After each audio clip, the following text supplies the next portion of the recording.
Hey there, welcome back to my channel. If you're new here, I'm Alicia.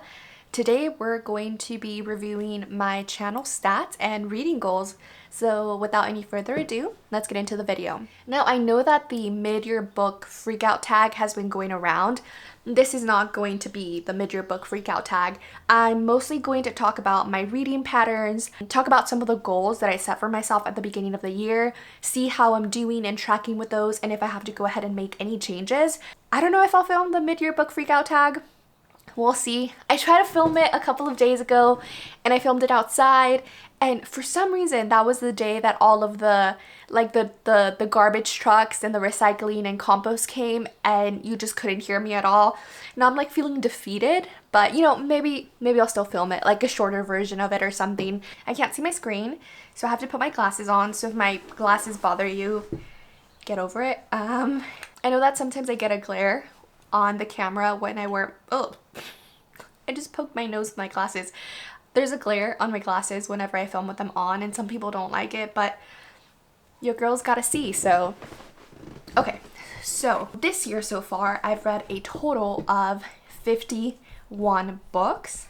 In terms of moods, it looks like most of the books that I read are mysterious, dark, and also emotional, which feels very representative of me. So it looks like about 65% of the books that I read are medium paced, with 10% being slow and 24% being fast, which is also really representative of me. I tend to gravitate towards character-driven books, thematic-driven. I tend to gravitate towards books that are character-driven and theme-driven. Plot-driven books are usually not books that I gravitate towards, but I do enjoy them from time to time. And in terms of page number, it looks like 64% of the books that I read are between 300 and 499 pages, which is also pretty representative. I don't read tons of very short books unless they're novellas, and then I rarely read anything over 500 pages, or so it seems. I've only read 2 books that were over 500 pages this year. That was The Shadow of the Wind and Warbreaker. So that makes sense. Moving on to the types of books that I read.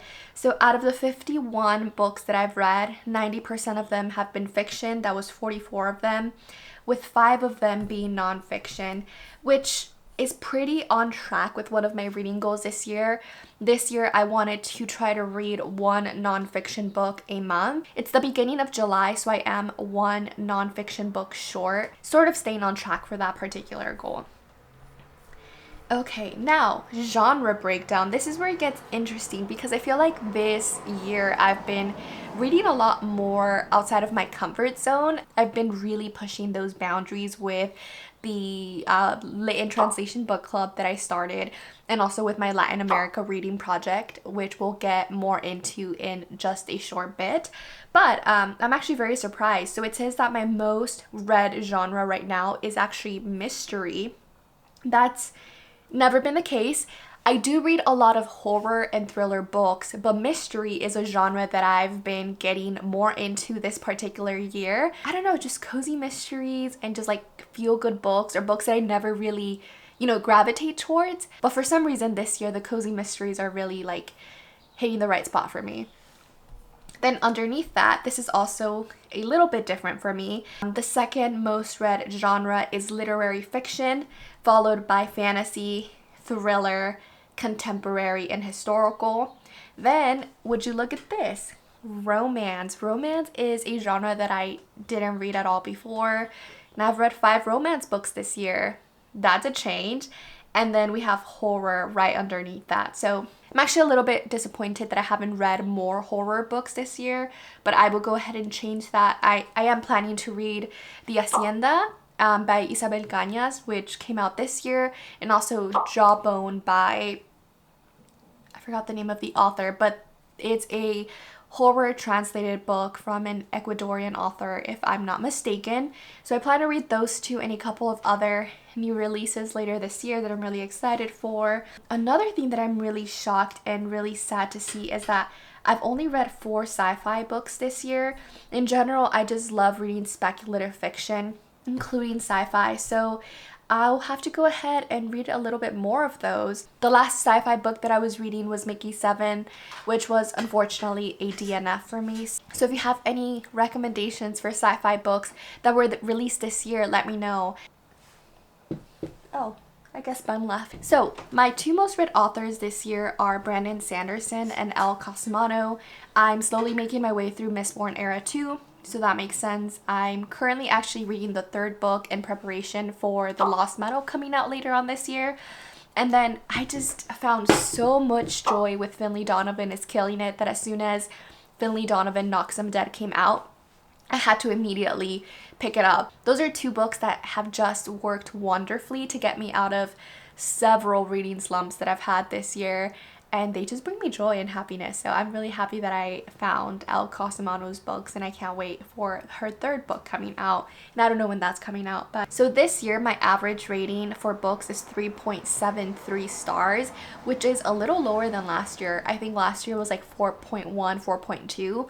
I have been handing out more 1-star and 2-star reads this year. I think I just realized that like it's fine to not like a book. It's not every book is going to be for you, and it's totally fine to rate it a lower rating if it's something that you didn't like, right? Like it will have its own target audience, and maybe some of the things that you don't like are things that other people like, so it will work itself out.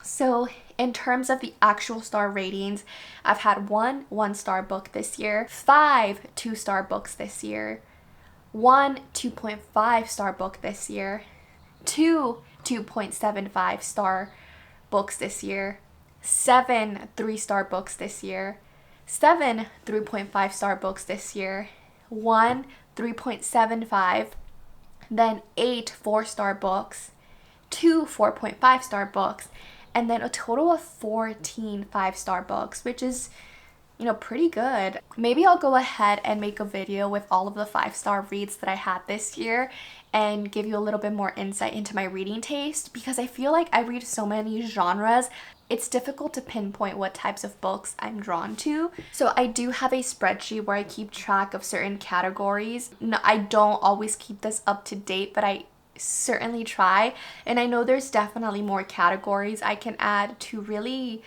see where I'm having gaps or, you know, where I'm lacking, and I will continue to expand every year, but for now these are the categories. So to start off with, out of the 51 books that I've read this year, only one of them has been a reread, which is a little bit unfortunate. Hopefully near the end of the year I reread some old favorites.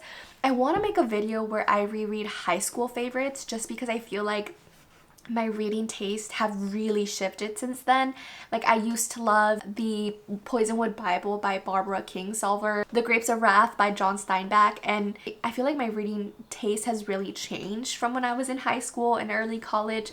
So I want to go ahead and revisit some of those books to see if I still love them or if my mind has changed about them. So maybe that's something for later on this year. Now, out of the 51 books that I read, 11 of them have been written by male authors, 39 of them are female authors. I'm trying to be very intentional about my reading this year. So out of those 51 books, 7 of those books have been written by a Latinx author. 12 of those books have been written by Black authors. 11 of those books have been written by Asian authors. And 1 book out of those 51 books was written by an Indigenous author. So that's a category that I can definitely focus a little bit more on, specifically reading more books by Indigenous authors. But overall, I'm really happy with this trend, because overall 31 of the books out of the 51 books were written by BIPOC authors. So 60% of the books that I read in the first half of the year were written by BIPOC authors. And I think that's a wonderful trend. I want to get that up to about 80%. So let's see if I can do that. Another category where I do need to step up my game and really be more intentional about is reading books by LGBTQIA+ authors. I've only read 2 books by authors that identify as LGBTQIA+, so I can definitely go ahead and make more of an effort in this category. Now, the next stat is one that really surprised me because I thought I would have read more. But I mean, apparently not. But I've only read 15 translated works this year. That's only about 30% of my reading. I mean, you know, it's not terrible. 30% is pretty good, but I want to try to get that up to at least 40, 45% by the end of the year. I know I have a lot of ambitious goals and there's not enough time, but you know, it's about being intentional. Now, out of the 51 books, only 3 of them have been short story collections. All the other ones have been either novellas or novels. Now, in terms of format, so 33 of those 51 books have been physical books that I read. And out of those 33 total physical books that I've read, 16 have been from the library, which means I've only actually read 17 physical books from my own physical TBR, which is pretty atrocious for, well, is it? No, yeah, it's pretty bad. I need to read more of my own books. I need to cut down on my TBR. And you know, it's an improvement. It's an improvement. I'm reading them, right?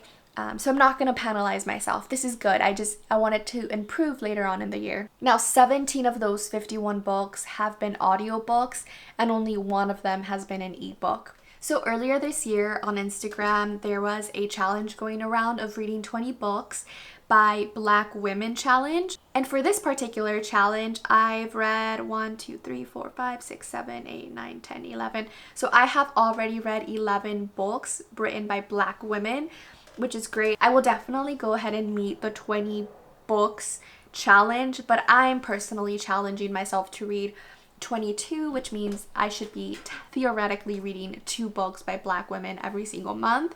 So I am on trend for that. Now, there was also a 12 book challenge, which is 12 books recommended by 12 friends. This is one where I just currently made some progress. I had been falling behind over the last couple of months. As of now, I've read 5 out of those 12 books, and we're in July now, so I really have to gain some traction in that area. But it's fine. It's fine. I think I can definitely do it. It'll be fine. We'll be fine. It'll be fine. And then lastly, for my own personal challenge, if some of you don't know, I started a Reading Latin American Authors project where every single month I read a different book by a different Latin American author from a different country. So for January, we had Mexico and I read Loop by Brenda Lozano. Then we had February, Argentina, March, Cuba, April, Uruguay. In May, I had Colombia, and then June, Brazil. And I didn't finish my books for Colombia or Brazil, so those are going to be my priorities for the month of July. For Colombia, I chose 100 Years of Solitude by Gabriel Garcia Marquez, so I am planning on finishing that in July. Fingers crossed, hopefully. And then for June, it's Brazil, and I chose the Posthumous Memoirs of Cubas.